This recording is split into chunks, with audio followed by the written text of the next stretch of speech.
అంతగా ఏమైనా బెదిరించారా? తను వీడియో చేసుకొని తను సూసైడ్ చేసుకున్న వెంటనే మీరు ఆమెను చంపేస్తామని గాని ఏమైనా బెదిరించారా అమ్మ మీరందరూ? ఎందుకంటే మరి పోలీసులు థ్రెటనింగ్ చేస్తున్నారు అని అన్నారు కదా. మా కొడుకు సంత మా మరిది కొడుకు, మేం బెదిరించలే, మేము ఏం చేయలే, వాళ్ళని తిట్టలే. ఏందంటే మా కొడుకు మా ఇంటికి చేరుకోవాలి, మేము దానం చేసుకోవాలి, మేము వాళ్ళ అద్దాని అనలే, మేము ఒక మాట కూడా తిట్టలే. లాస్ట్ సరికి నా కొడుకు శవం ఆడికి వచ్చినాక పోస్ట్ మార్టం చేయంగా అన్న కదా, నీకేంది బతికున్న దానికి వేరే తోడు ఎవడైనా దొరుకుతాడు, మా కొడుకు మాకు దొరకడు కదా. మేము రాకు మనలే. అంబులెన్స్లో శవం వేసినాక ఏం చేసింది, ఒకసారి వచ్చింది పైన పడి నా రాదు నాకు కావాలి, నా రాదు అని ఏడ్చింది. ఏడ్చినాక అంబులెన్స్లో మా మరిది, నా భర్త, నా ఇంకో మరిది, మా ఆడబిడ్డ వీళ్ళు నలుగురు ఎక్కిన తర్వాత మా యారాళ్ళు వాళ్ళ మమ్మీని కూడా ఎక్కవే అంబులెన్స్లో అంటే అందులో స్థలం లేదమ్మా ఎక్కకుండా, మీరు కార్లో రాని అన్న వల్ల మేము కారులోనే ఎక్కొచ్చినాం. ఆమెను మేము ఎక్కకు మనలే, మేము రాకు మనలే, మేము బెదిరించాలి. అక్కడ మేము ఏం చేయలేకపోయినాం, ఒక మా ఇంటి కుటుంబమే పోయినాం. మేము ఆమెను ఎలాంటి బాధ పెట్టలే, మేము బెదిరియలే.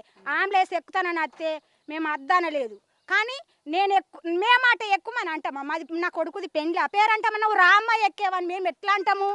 నువ్వు కారైనా తీసుకొని, నువ్వు భార్యవే కదా, ఇష్టపడి పెళ్లి చేసుకున్నావు కదా, ఖచ్చితంగా నువ్వు ఏదైనా పట్టుకొని రావాలి నా కొడుకు దగ్గరికి.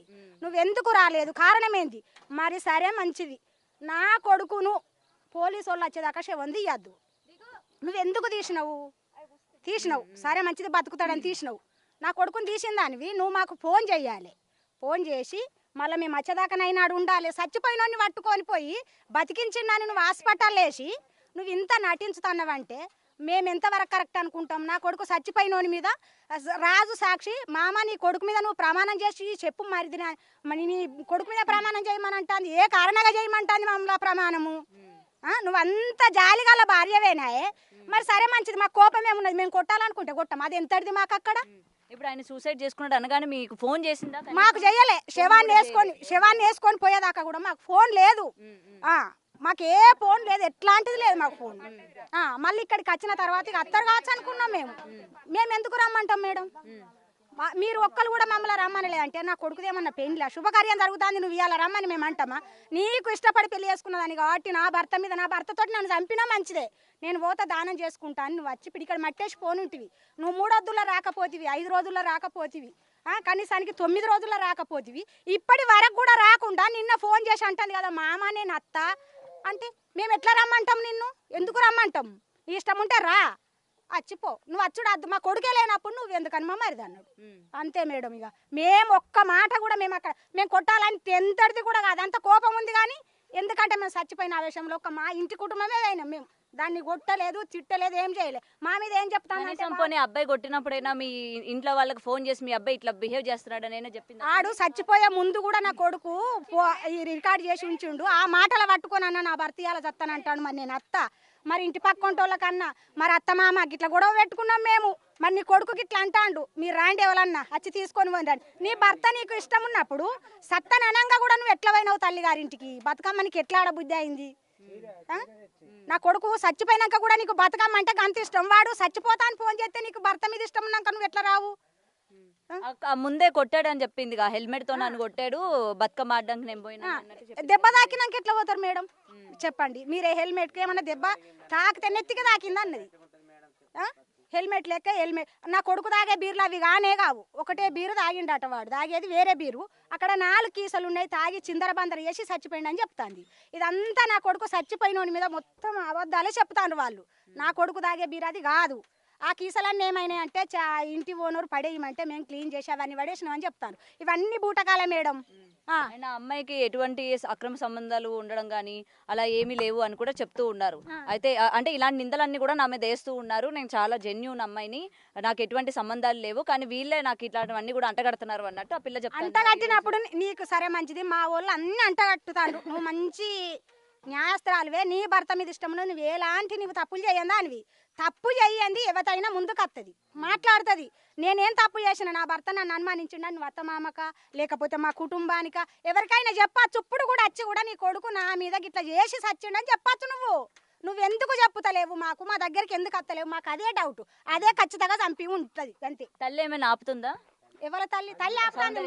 తల్లి ఏమంటుందంటే నువ్వు ఎందుకు ఏడుతున్నావు, అసలు నీకు ఏడ్చే కర్మ ఏమొచ్చింది, అప్పుడే కూకుండే మంచిగా చెప్పు అంటే తల్లి సంత వీళ్ళ అక్క బిడ్డనే.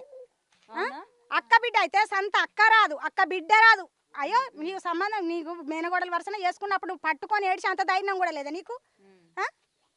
కడుపు కాలిన వాళ్ళు తర్వాత ఆవిడ మీ ఎవరికి ఫోన్ గానీ ఏం గానీ చేయలేదా అమ్మా? రండి ఇలా రండి. చేయలేదు మీకు ఆ కుటుంబ సభ్యులకి ఎవరికి అంటే ఓకే ఇంట్లో వాళ్ళకి చేస్తే ఏమైనా గొడవలు అవుతాయేమో అనుకోవచ్చు, బయట మీ ఎవరికి చేయడం కానీ ఏం జరుగుతుంది? చేయలే ఎవరికి కానీ ఎవరికి కానీ మా తమ్మునికి కానీ మా మరదలకు కానీ మేము పెద్ద బాపును మా వాళ్ళకి కానీ మా కొడుకు పెద్ద కొడుకు కానీ ఎవరికి కానీ ఫోన్ చేయలేదు. ఫోన్ చేయకుండానే ఇట్లా ఇక నింపిండు అన్నట్టు, అది ఇప్పుడు చిన్నోడు సెల్లులా నింపిండు అన్నట్టు.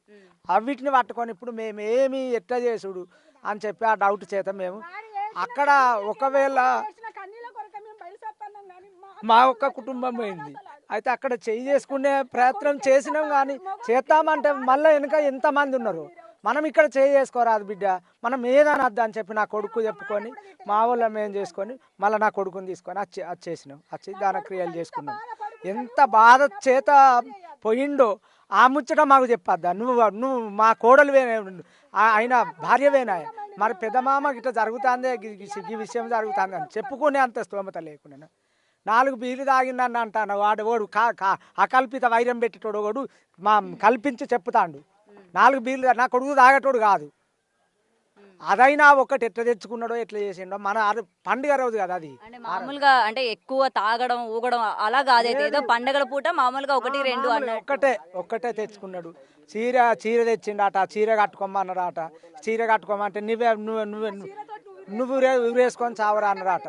మొత్తం అమ్మ నేను ఇవన్నీ తెచ్చినా నువ్వే పంపించిన 5,000 రూపాయలకి వెళ్ళి సామాన్ అంతా తెచ్చిన, ఆమెకు ఒక చీర తెచ్చిన, అమ్మ నాకు డ్రెస్ కొనుక్కుందామంటే డబ్బులు లేవమ్మా అనుకుంటా ఏడ్చుకుంటా చెప్పిండు. ఈ నిజం పట్టుడా అవి నిజం పట్టుడా ఎంత బాధాకరంగా ఉన్నది మాకు. మా కడుపులు ఎంత ఎత్తుండవచ్చు మేడం. వాళ్ళు ఎంత మేము కొట్టాలంటే వాళ్ళు మేము జైలుకు పోయినా మంచిది అనిపించింది కానీ అద్దు అని ఆపుకున్నా నేను.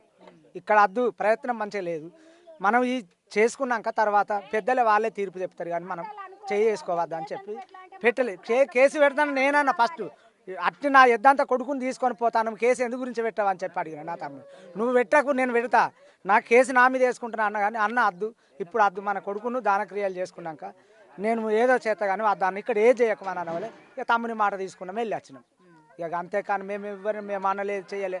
వాళ్ళు అక్కడ పుట్టించి చెప్పడానికి 2, 3 ఉన్నారు కానీ మేము అట్లా చెప్పేటోళ్ళం కాదు.